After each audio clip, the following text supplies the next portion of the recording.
अध्यात्म विज्ञान कोई धर्म या संप्रदाय नहीं है, ये स्पिरिचुअल साइंस है जो कुदरत के कानून पर आधारित है। ये विज्ञान पूरे ब्रह्मांड के सभी रहस्यों को उजागर करता है और जीवन के सभी पहलुओं को समझने के लिए एक नई दृष्टि देता है। इसी को आर्ट ऑफ विजन कहते हैं, दुनिया को देखने की एक नई दृष्टि, जो अध्यात्म विज्ञानी परम पूज्य स्वामी श्री कमलेशानंद जी के निर्देशन में सनातन सत्य का अनुसंधान कर हमारे जीवन को प्रकाशित करे। जय सच्चिदानंद। मन वचन कायाने बदलवाना दृष्टि बदलवानी છે। શું છે? જ્ઞાન એટલે દ્રષ્ટિ, અને દ્રષ્ટિ બદલવી એ જ્ઞાનનો પુરુષાર્થ। આપણું મન બુદ્ધિ ચિત્ત અહંકાર જે લઈને આવ્યું છે એ પાંચ ઇન્દ્રિયો દ્વારા જે જે કંઈ બતાવે છે એમાં વારે ઘડીએ કરતાપણું, માલિકીપણું, મારું, તારું, ગમતું, ના ગમતું, સુખવાળું, દુઃખવાળું, આવી બધી માન્યતાઓ અંદર લઈને આવ્યા છે ને સંજોગવાદીને આપણે અનુભવીએ પણ છે। પણ આ બધું રિલેટિવ સત્ય છે અને રિલેટિવ સત્ય એ ડિસ્ચાર્જ પ્રતિષ્ઠિત આત્માની બિલીફ છે। કોની? ડિસ્ચાર્જ પ્રતિષ્ઠિત આત્માની એ લઈને આવ્યો છે। શું છે? એક કે છે મને ચા પીવી ગમે, એક કે છે ચા પીવી ના ગમે। આ બંને શું છે? પ્રકૃતિ છે ને, એમ પૂછું છે, એમાં આત્મા છે? એક કે છે મને ખાવા ગમે, એક કે છે મને ખાવું ના ગમે। તો આ શું છે? પ્રકૃતિ છે। પ્રકૃતિને આત્મા સાથે કોઈ લેવા દેવા નથી। પણ રિલેટિવ સત્યની અંદર માણસ ઊંડો ઉતરી ગયો છે। શું ઉતરી ગયો છે? અને એટલે એમાંથી બહાર નીકળવા માટે આ સનાતન સત્ય શું છે એ સમજવું પડે। એ ના સમજો ત્યાં સુધી આ રિલેટિવ સત્યની માયા જાળમાંથી બહાર નિકળાય નહીં। અજ્ઞાનથી સંસાર છે, ક્રિયાથી સંસાર નથી। સમજાય છે? અજ્ઞાનથી સંસાર છે, ક્રિયાથી સંસાર નથી। તો જે કંઈ મન વચન કાયામાં બને છે એનો સ્વભાવ છે, એ આપણા કંટ્રોલમાં નથી। એટલે રામની ઈચ્છા ના હોય તોય વનમાં જવું પડે, કારણ કે સ્વભાવ। રામની ઈચ્છા ના હોય તો સીતા ઉપાડી જાય, કારણ કે સ્વભાવ। રામ ગમે એટલા સમર્થ હોય તો રાવણને ના સમજી શકે, કારણ કે સ્વભાવ। રામનો સ્વભાવ ને રાવણનો પણ સ્વભાવ। કૃષ્ણ ગમે એટલા સમર્થ હોય તો દુર્યોધનને ના સમજી શકે, કારણ કે પ્રકૃતિનો। મહાવીર ગમે એટલા સમર્થ હોય તો પણ ગોસાળક ના સમજી શકે। બંનેના શું છે? સ્વભાવ। પણ એ સ્વભાવને વ્યવહાર સત્યથી જુઓ તેમ લાગે કે આ સમજતો નથી। એ રિલેટિવ સત્ય છે, પણ બનવાનું છે તે માટે આવું કરે છે। જો ના બનવાનું હોય તો સમજી ગયો હોય, પણ એ આપણને ખબર પડે નહીં। એટલે આ સ્વભાવ છે, આ સ્વભાવ છે। પણ આ બે સ્વભાવને જે પ્રતિષ્ઠિત આત્મા છે એ પ્રતિષ્ઠિત આત્માને પ્રકૃતિ એના સ્વભાવથી વર્તે છે એવું દેખાતું નથી। એટલે પ્રતિષ્ઠિત આત્માને પુરુષાર્થ કરવો પડે છે। વારે ઘડીએ અકર્તા ભાવ, માલિકી ભાવથી મુક્ત રહેવું પડે, પ્રકૃતિના સ્વભાવથી મુક્ત રહેવું પડે। પ્રકૃતિનો ભોગવટો છે, મેં ભોગ્યું, એનાથી એને શું થવું પડે? મુક્ત થવું પડે છે। કારણ કે પેલો અભ્યાસ છે ને એટલે વાયડે ખેંચી જાય છે, એટલે પાછું પાછો આવવું પડે છે। બસ આ એનો પુરુષાર્થ છે પ્રતિષ્ઠિત આત્માનો। ના આત્માનો તો સ્વભાવ છે આવી રીતે।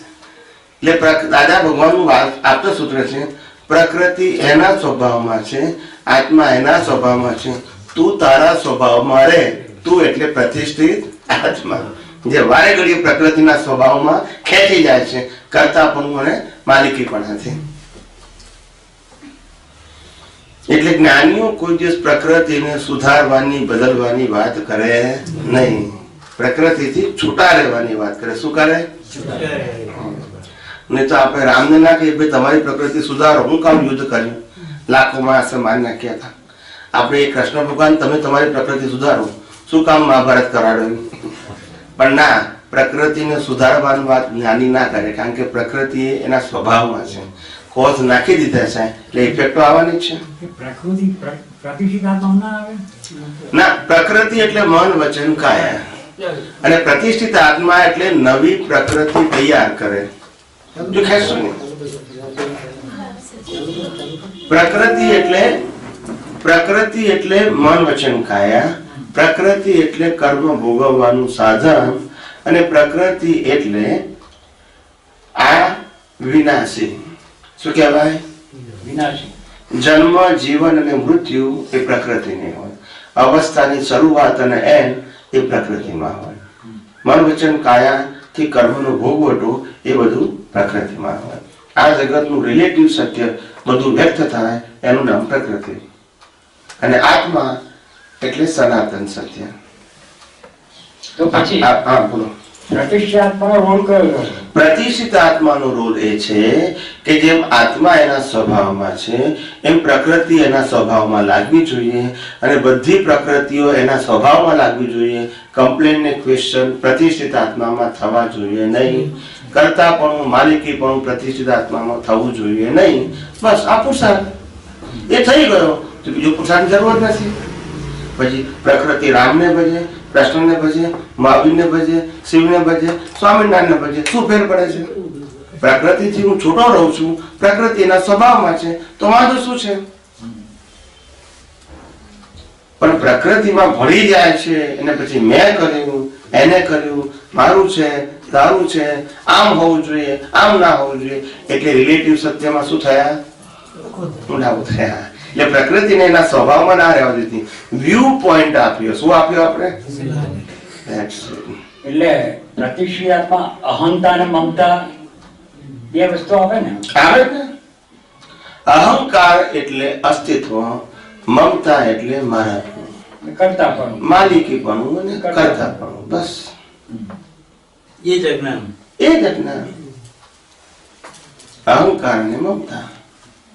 એટલે જ્ઞાનીઓએ અલગ અલગ સમયે અલગ અલગ શબ્દો વાપર્યા હોય.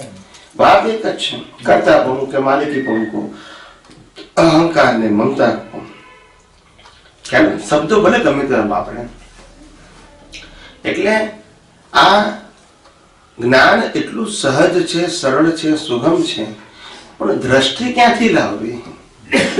કારણ કે દ્રષ્ટિમાં અનાદિકાળથી અભ્યાસ એવો છે કે કર્યા વગર થાય નહીં. હજુ થોડું પડી આવજો. પ્રકૃતિ એની 6 વસ્તુથી બનેલી છે ને એ, અને એમાં પ્રતિષ્ઠિત આત્માનું અસ્તિત્વ જુદું છે. એટલે પ્રતિષ્ઠિત આત્મા અને પ્રકૃતિ છે એ પ્રકૃતિને 6 વસ્તુથી બનેલો છે. મન, બુદ્ધિ, ચિત્ત, અહંકાર. એનું એક ટાઇટલ આપણે મનમાં લઈ લઈએ. મનના 4 ફેસીસ, મન, બુદ્ધિ, ચિત્ત, અહંકાર. એનું એક જ ટાઇટલ મન, અથવા તો બીજી વાત કરીએ તો અંતસ્કરણ કહેવાય, અને સ્પીચ અને એક્શન એને બાહ્યકરણ કહેવાય. એટલે 4 ને 2 6 વસ્તુનું એક જ નામ પ્રકૃતિ, અને એનું બીજું ટાઇટલ ડિસ્ચાર્જ પ્રકૃતિ. કઈ પ્રકૃતિ? ડિસ્ચાર્જ. વીટેલી છે એ શું થાય છે? ઉકળે છે. પછી મન હોય, બુદ્ધિ હોય, ચિત્ત હોય કે અહંકાર હોય, ભાષા હોય કે વર્તન હોય, એ બધું શું છે? ડિસ્ચાર્જ. અને ડિસ્ચાર્જ વાળા ભાગમાં તમારી પાસે કોઈની સ્વતંત્રતા હોઈ શકે નહીં, અને આપણી પાસે નથી એમ બીજા કોઈની પાસે પણ નથી. માટે ડિસ્ચાર્જ વાળા ભાગમાં સ્વતંત્રતા લાગવી, પરિવર્તન કરવાની ક્ષમતા લાગવી, બસ એ જ મોટામાં મોટું અજ્ઞાન. જન્મ્યો છે તે શ્વાસ લેવો જ પડે, પસંદગી વગર. કેવો? તે મરે ત્યાં સુધી